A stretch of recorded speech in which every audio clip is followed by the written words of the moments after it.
जो चुनाव का नतीजा है उसको कैसे देखते हैं आप? देखिए, ये जिला परिषद और ब्लॉक समिति 2023 में ये इलेक्शन होने चाहिए थे। ये लोगों के साथ बहुत बड़ा बेइंसाफी करी। पहले तो सरपंची लेट कराई, फिर जिला परिषद ब्लॉक समिति। ये कोई आम आदमी पार्टी ने नहीं करवाया, ये इलेक्शन आदेश अनुसार हाई कोर्ट, तो हाई कोर्ट ने करवाए इलेक्शन। और इसमें दो तीन बातें हैं जिन पे गौर करना चाहिए। एक तो वोटर लिस्ट में बहुत गड़बड़ थी और गलत। देखिए, एमपी के इलेक्शन, एमएलए के इलेक्शन और सरपंची के इलेक्शन, जो सरपंची में वोटर लिस्ट जारी करी थी, क्या उसके हिसाब से ये जिला परिषद और ब्लॉक समिति हुआ है? बिल्कुल नहीं। इसमें बहुत सारे लोग तो वोट करने नहीं गए क्योंकि उनको विश्वास नहीं सरकार में। वो वोट करें तो क्यों करें? वोट कम पड़नी, परसेंटेज कम होनी, ये इसके लिए सरकार को शर्मिंदा होना चाहिए क्योंकि लोगों का विश्वास नहीं है। वोट पड़ती है, परसेंटेज बनती है विश्वास से। और ब्लॉक समिति, जिला परिषद और ब्लॉक सरपंची पंची में 80-85% भी वोटें पड़ती हैं। तो ये सब की सब 50-52 पे टिक के रह गई। ओवरऑल पंजाब में क्या हुआ? और कहो कि हमने 80% सीटें जीत ली हैं। अरे भाई, सीटें तो आप अभी तो खेल शुरू हुआ है।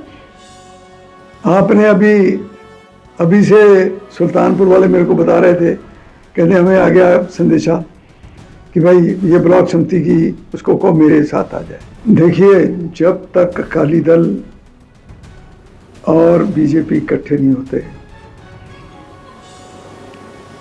इनकी सरकार नहीं आ सकती।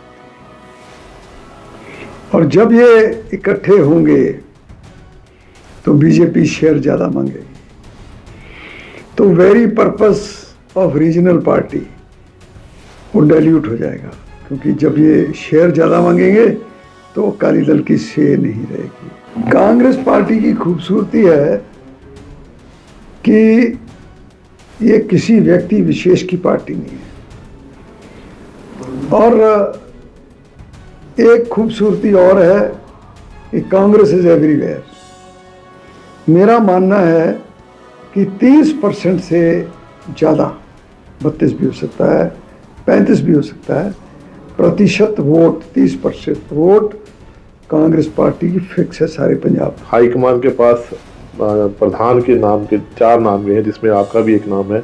अगर राणा गुरजीत सिंह पंजाब के कांग्रेस प्रधान बनते हैं तो माना जाएगा कि 2027 के चुनाव हैं, आपकी प्रधानगी में लड़े जा सकते हैं। देखो, इन सब बातों का चर्चा पब्लिक में नहीं होना चाहिए। पार्टी की मर्जी है, जिसको प्रधान बने उसके साथ हम सब लोग चलें। आम आदमी पार्टी ने आज प्रेस कॉन्फ्रेंस करके बताया है कि उन्होंने 70% से अधिक जो है वोट जो है पंजाब में ले चुके हैं। हमारे साथ मौजूद है कांग्रेस के धुरंधर नेता राणा गुरजीत सिंह। उनसे पूछने की कोशिश करते हैं कि कैसे देखते हैं इसको। राणा जी, जो चुनाव का नतीजा है उसको कैसे देखते हैं आप? देखिए, ये जिला परिषद और ब्लॉक समिति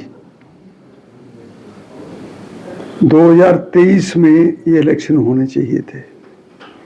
ये लोगों के साथ बहुत बड़ा बेइंसाफी करी। पहले तो सरपंची लेट कराई, फिर जिला परिषद ब्लॉक समिति। ये कोई आम आदमी पार्टी ने नहीं करवाया, ये इलेक्शन आदेश अनुसार हाई कोर्ट, तो हाई कोर्ट ने करवाए इलेक्शन। और इसमें दो तीन बातें हैं जिन पे गौर करना चाहिए। एक तो वोटर लिस्ट में बहुत गड़बड़ थी और गलत। देखिए, एमपी के इलेक्शन, एमएलए के इलेक्शन और सरपंची के इलेक्शन, जो सरपंची में वोटर लिस्ट जारी करी थी, क्या उसके हिसाब से ये जिला परिषद और ब्लॉक समिति हुआ है? बिल्कुल नहीं। इसमें बहुत सारे लोग तो वोट करने नहीं गए क्योंकि उनको विश्वास नहीं सरकार में। वो वोट करें तो क्यों करें? जिला परिषद और ब्लॉक समिति डेवलपमेंट के लिए और उसके लिए होता है, और डेवलपमेंट पैसे से होती है। और पिछले 4 साल में पंजाब सरकार ने कोई पैसा नहीं भेजा डेवलपमेंट के लिए, सो लोग क्यों वोट डालें? दूसरा, लोग, ये मैं समझता हूं, वोट कम पड़नी, परसेंटेज कम होनी, ये इसके लिए सरकार को शर्मिंदा होना चाहिए, क्योंकि लोगों का विश्वास नहीं है। वोट पड़ती है, परसेंटेज बनती है विश्वास से। और ब्लॉक समिति, जिला परिषद और ब्लॉक सरपंची पंची में 80-85% भी वोटें पड़ती हैं। तो ये सब की सब 50-52 पे टिक के रह गई। ओवरऑल पंजाब में क्या हुआ? और कहो कि हमने 80% सीटें जीत ली हैं। अरे भाई, सीटें तो आप, अभी तो खेल शुरू हुआ है।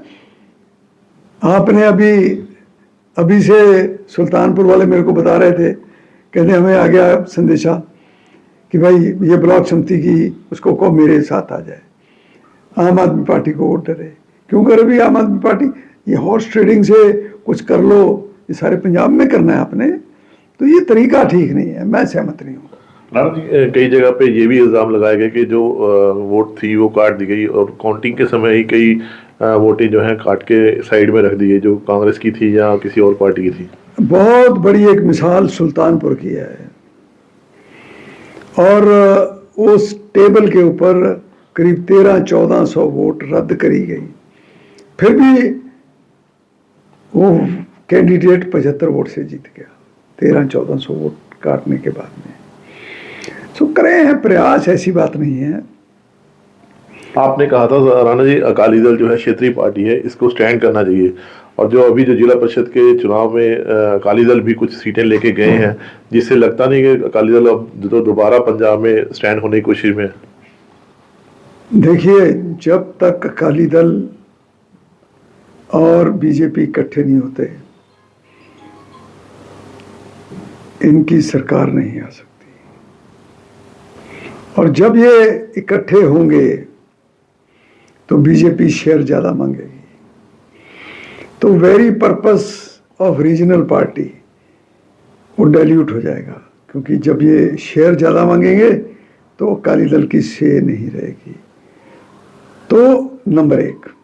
नंबर 2, अगर ये आपस में तालमेल बैठा लेंगे, अब कुछ मैंने पत्रकारों से भी सुना है, लिखा हुआ भी आया है, बीजेपी अपनी प्रेजेंस बना रही है। बीजेपी अपनी प्रेजेंस कहाँ बना रही है? जहाँ डिसग्रंटेड लोग हैं, इनको तो बस्ता थामने के लिए चाहिए कि हर जगह 10-15 वोट पड़ जाएं। वो तो कोई भी ये तो बीजेपी है। मैं आज चाहूँ हिंदुस्तान सारे पंजाब में ये काम करना, तो मैं कर सकता हूँ, ये कोई इतना बड़ा काम नहीं है। और अगर ये दोनों अलायंस करेंगे तो गांव के लोग अकाली दल को भी वोट नहीं डालेंगे। ये तुम्हारे सामने है। तो अभी 2027 के लिए कैसे मानते हैं? कांग्रेस में भी बस सब कुछ अच्छा नहीं चल रहा, जैसे राजा वड़िंग और पीछे अपना नवजोत कौर सिद्धू ने भी कुछ बयान दिए कांग्रेस के सीएम के कैंडिडेट्स के लेके। तो आप क्या मानते हैं कि 2027 में कांग्रेस जो है बढ़ चढ़ के आएगी सामने? कांग्रेस पार्टी की खूबसूरती है कि ये किसी व्यक्ति विशेष की पार्टी नहीं है। और एक खूबसूरती और है कि कांग्रेस इज एवरीवेयर। मेरा मानना है कि 30% से ज़्यादा, 32 भी हो सकता है, 35 भी हो सकता है, प्रतिशत वोट, 30% वोट कांग्रेस पार्टी की फिक्स है सारे पंजाब में। अब इतनी पार्टी, एक बंदा 30% लेके चले, जीतने के लिए 40-45% वोट बहुत होती है। लास्ट सवाल है। एक मिनट। अब जो अगला इलेक्शन होना है, जहां पार्टी की वोट है और जो फ्लोटिंग वोट है और पार्टी की वोट भी, ये मुनस्सर करती है कि पर्सनैलिटी बेस्ड इलेक्शन होगा। जिसका कैंडिडेट अच्छा होगा, जिसकी छवि अच्छी होगी, लोग उसको वोट डालेंगे। आखिरी सवाल है राणा जी, हाईकमान के पास प्रधान के नाम के 4 नाम गए हैं, जिसमें आपका भी एक नाम है। अगर राणा गुरजीत सिंह पंजाब के कांग्रेस प्रधान बनते हैं तो माना जाएगा कि 2027 के चुनाव हैं आपकी प्रधानगी में लड़े जा सकते हैं। देखो, इन सब बातों का चर्चा पब्लिक में नहीं होना चाहिए। पार्टी की मर्जी है, जिसको प्रधान बने उसके साथ हम सब लोग चले। जी बिल्कुल, राणा गुरजीत सिंह, इस बात से कोई दो राय नहीं है कि जो हाईकमान है उसका फैसला ही सरस होगा और आने वाले समय में देखा जाएगा कि कांग्रेस जो है वो किस मैदान में 2027 के जो आने वाले चुनाव हैं उसको कैसे देखती है। कैमरा प्रिंस के साथ सुकेत गुप्ता।